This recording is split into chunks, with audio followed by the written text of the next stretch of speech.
Muy buen día. Agradezco mucho la invitación del doctor Eduardo Lara por esta charla que vamos a tener hoy y pues el Grupo de Médicos Unidos por México y diríamos por Latinoamérica ya y por Hispanoamérica, con gran influencia a nivel internacional. Estoy honrado por la invitación y su presencia.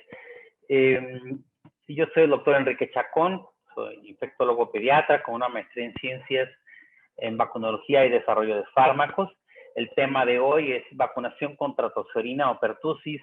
Elegimos una vacuna celular o acelular. Es un punto a debatir.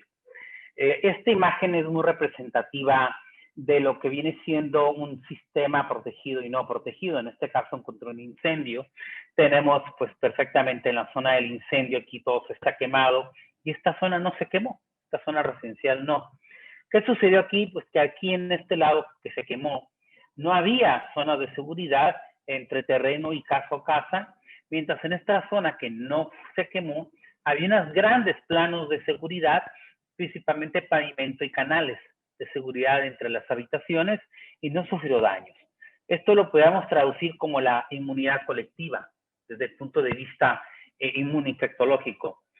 ¿Qué es la Bordetella pertussis? Disculpen que gran parte de mis diapositivas son en inglés. La Bordetella pertussis conocemos que es un cocobacilo gram negativo, aerobio estricto, solamente se transmite de humano a humano y bueno, tiene un lipoligosacárido o una endotoxina, pero tiene muchas sustancias o componentes que son los que desencadenan el famoso coqueluche clásico de la tosferina, como las fimbrias, la fitomerlutrina fimbrial, la toxina pertussis, la adenociclasa o toxina de la tosiclasa, la pertactina, entre otros. Y bueno, en los Estados Unidos, si nosotros vemos aquí la introducción de la vacuna en los 40, de tener cerca de 250,000 casos al año, la vacuna con células totales de pertussis, o sea, la vacuna es la bacteria total, pero prácticamente inactivada, y se administra de manera intramuscular, provocó un enorme descenso de casos de tosferina en todas las edades hasta estos años, ¿no? Pero resulta que el sistema de vigilancia de efectos adversos en los Estados Unidos demostró que había una gran cantidad de efectos colaterales asociados a la vacuna, principalmente a la presencia de la endotoxina o lipoligosacárido causando fiebre, a veces crisis convulsivas febriles, incluso se llegó a asociar, aunque no se demostró realmente la causalidad, con una encefalopatía asociada a la vacuna de tosferina. De tal manera que la Academia Americana de Pediatría y el Comité Concejal de Inmunizaciones del CDC en los Estados Unidos, a partir del 96, decidieron cambiar la vacuna celular, o sea, toda la bacteria, por la acelular. ¿Qué viene siendo la vacuna celular? Pues se quitan componentes que son inmunogénicos de la bacteria, como es la pertactina, las fimbrias, la fitomerlutina fimbrial, la toxina pertussis, obviamente debilitada en el laboratorio, sin el lipoligosacárido o la endotoxina, que es el que causa la fiebre y los efectos de reactogenicidad tan elevados, y ese cambio fue la vacuna acelular de pertussis o de tosferina. ¿Qué pasa entonces en los Estados Unidos? Que pues sí, o sea, hubo un descenso, pero desde que se inició la vacuna con el esquema de inmunización con vacunas acelulares, empezó a haber un incremento de casos. Y si vemos la ventana a la derecha un poquito más aumentada de tamaño, vemos que los casos llegaron a ser hasta de 50,000 para el año 2010, 50,000 casos al año, cuando teníamos menos de 1,000 casos. Entonces, ¿a qué se debe esto? Pues obviamente no tenemos que culpar a la vacuna inicialmente, entonces tenemos que investigar. Primeramente, ¿qué ocurre en el mundo? En los Estados Unidos ya lo vimos, los incrementos, y vemos en el 2012 todavía en incremento de casos de tosferina desde que se introdujo la vacuna celular. En Inglaterra y Gales baja, vemos aquí se introduce en el 2005, sube un poco, baja, y luego un pico elevado a cerca de 8,000 casos al año en Inglaterra y Gales, desde que se introdujo la celular. En Australia, algo raro, se introduce en el 99, una curva bivalente y luego un incremento muy importante, hasta 40,000 casos, luego baja para el 2012. Y en Irlanda se introduce la celular, ya venía bajando los casos desde que se utilizaba solamente celular, bajas, pero luego vuelven a incrementarse. Entonces, pareciera ser que este evento de incremento de casos de tosferina, realmente hay una asociación entre la introducción o a partir de la introducción de vacunas acelulares contra tosferina. Ahora, ¿cambió la vigilancia? Este es un ejemplo de Inglaterra. En Inglaterra y Gales, la vacunación, pues ya dijimos que se empezó a hacer a partir del 2005 y vemos que la vigilancia con PCR, en lugar de hacer solamente cultivo en casos de síndrome cocleoluchoide, para todas las edades aumentó, pero aumentó a partir del 2010 de manera importante para todas las edades. Y bueno, nos interesan mucho los casos en menores de 3 meses, en menores de 6 meses, que son los casos que pueden agravarse más, pero vean que también los mayores de 10 años aumentaron mucho, que son niños que fueron vacunados anteriormente con vacuna celular, pero no con vacuna acelular. Entonces, ¿qué está pasando? O sea, tenemos los casos en niños, pero también tenemos los casos en los que tienen contacto con niños. Y esto, al parecer, no es porque el sistema de vigilancia haya sido menor o mayor. De hecho, mejoró. Esta diapositiva es muy interesante. Vemos en la línea azul que son los casos anuales, la incidencia de casos anuales de pertussis. Esto principalmente para ver si hubo diferencias en las poblaciones. Esto es data de los Estados Unidos.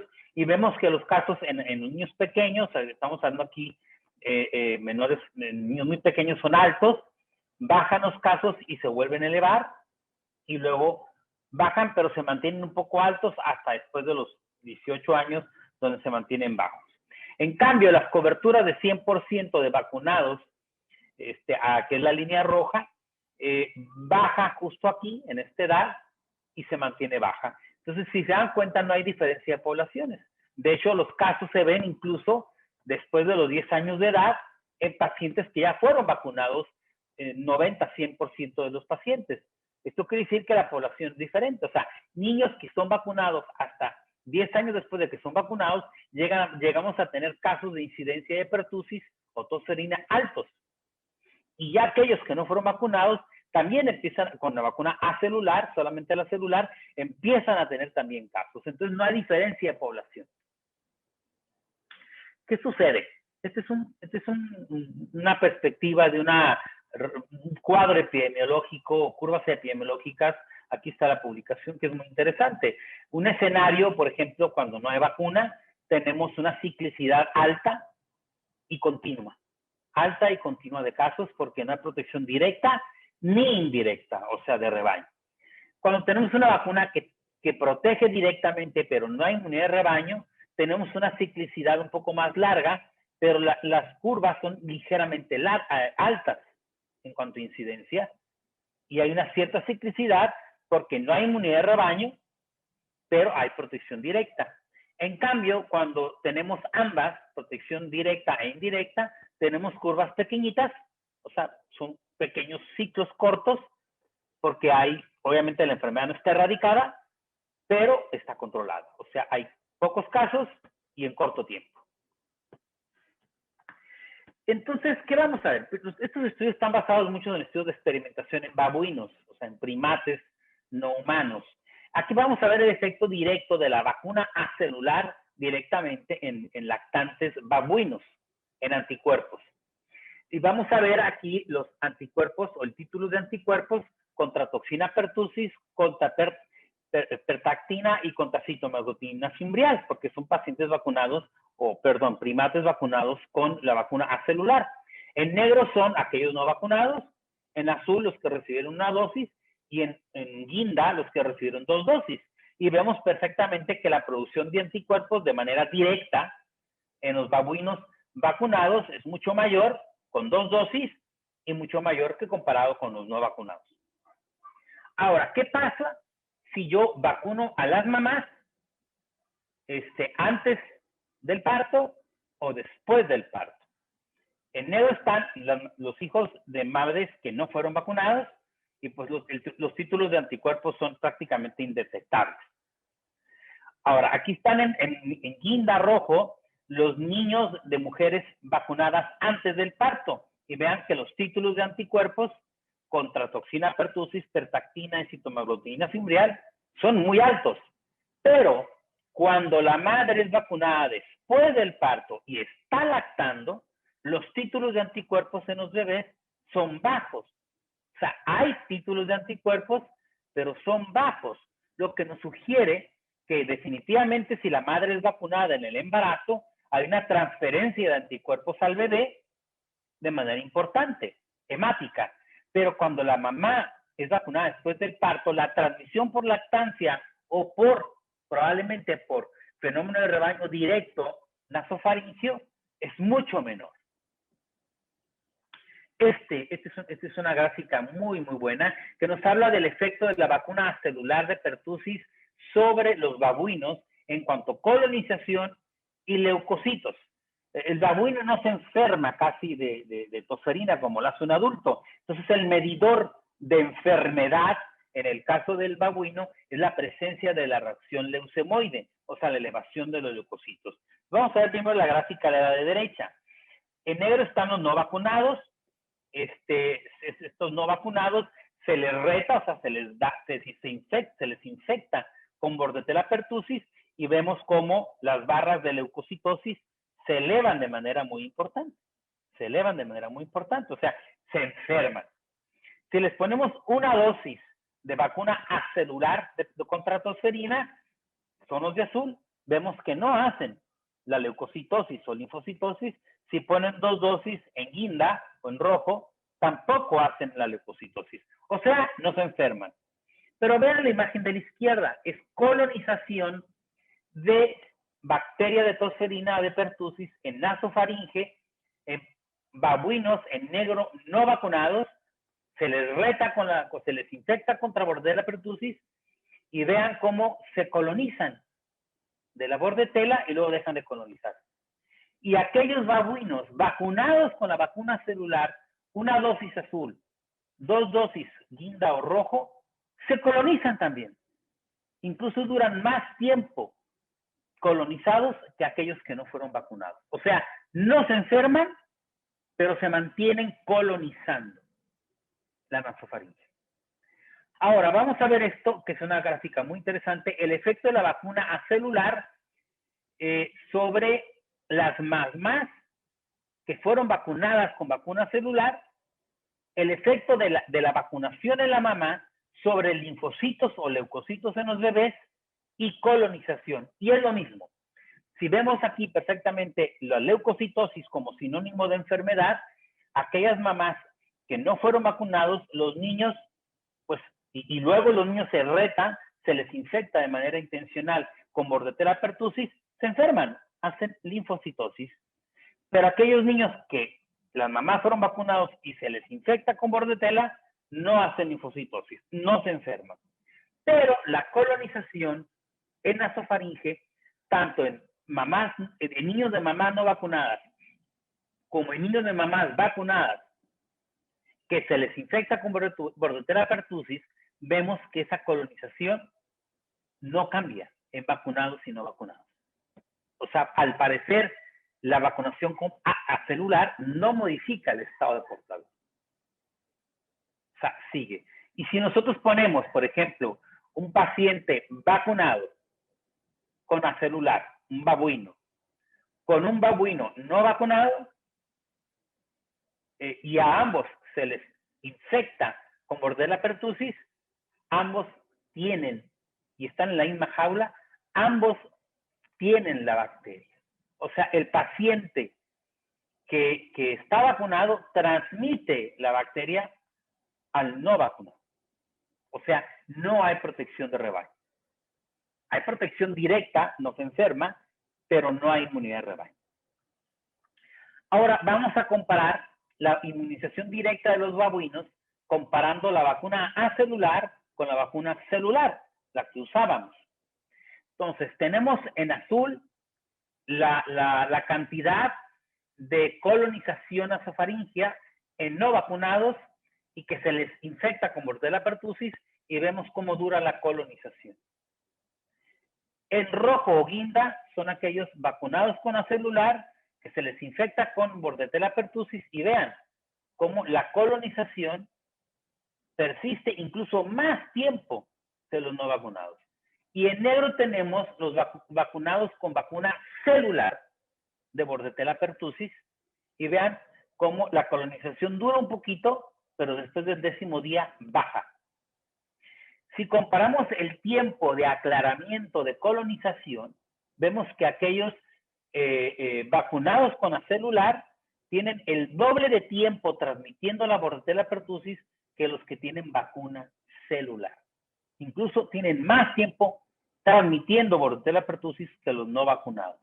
Y sí, los que se les reta o se infectan con Bordetella pertussis hacen leucocitosis, y los que son vacunados con vacuna celular o vacuna celular no hacen linfocitosis. O sea, la vacuna celular es tan buena que la celular de manera directa para proteger directamente contra la enfermedad, pero la colonización la colonización está muy presente en pacientes con vacuna celular, no así los pacientes con vacuna celular, en el cual la colonización disminuye de manera dramática. O sea, la vacuna celular da inmunidad de rebaño por alteración en la colonización. La vacuna acelular protege directamente, pero no da inmunidad de rebaño, dado que no afecta la colonización. ¿Por qué no afecta la colonización? Esta diapositiva se ve muy cargada, pero vamos a ver el efecto de la vacunación en cuanto a ciertas interleucinas. Si nosotros comparamos la celular con interferón gamma, vemos que hay un poquito más de producción de gamma interferón con la vacuna celular. Interleucina 4, prácticamente no hay diferencia entre celular y acelular. Sin embargo, si ponemos atención a interleucina 17, la interleucina 17 es la interleucina asociada a inmunidad de mucosas. Y vean, los pacientes que recibieron vacuna celular comparados con acelular tuvieron mucho mayor cantidad, una diferencia estadísticamente significativa, que aquellos que recibieron vacuna acelular. Y se ve aquí, los que tienen vacuna celular en azul tienen mucho mayor cantidad de interleucina 17 y duran mucho tiempo con ella, meses, comparado con aquellos que recibieron vacuna acelular. Entonces, la pobre inmunidad de rebaño, debido a la gran cantidad de colonización en vacuna celular, se debe a una menor cantidad de interleucina 17, lo que no se ve con la celular. En resumen, podemos decir que desde que se cambió la vacuna celular por la acelular, se sugiere la epidemiología de manera casi constante que ha habido un incremento de casos de tosferina a partir de este cambio de vacuna. Los modelos sugieren fuertemente que la inmunidad de rebaño es la responsable, dado que se comprueba que la inmunidad de rebaño está presente con la vacuna celular, no así con la vacuna acelular. Definitivamente la vacunación en embarazadas ayuda mucho a reducir la enfermedad de niños pequeños contra tosferina, sin embargo no promueve la inmunidad de rebaño. Ambas vacunas, la celular y la acelular, inducen respuestas inmunológicas muy distintas, y definitivamente es muy probable que el hecho de que la vacuna celular induce una gran cantidad de interleucina 17, lo que confiere inmunidad de mucosas, lo que confiere una disminución del tiempo y cantidad de portación nasofaríngea, lo que la vacuna acelular no hace. De tal manera que diríamos, ¿qué hacer ahora? No podemos volver a la vacuna celular. Estados Unidos difícilmente va a volver a la vacuna celular, pero tenemos un problema. Tenemos un problema en cual un lugar se está incendiando y el otro no. Y debemos de tratar de mantener un sistema de inmunidad de rebaño en el cual evitemos no solamente que se queme esta casa, sino que no se queme en el resto. Pues agradezco mucho la atención, y estoy más que listo y agradecido por las preguntas y dudas que pueda haber ante este controvertido tema. Gracias.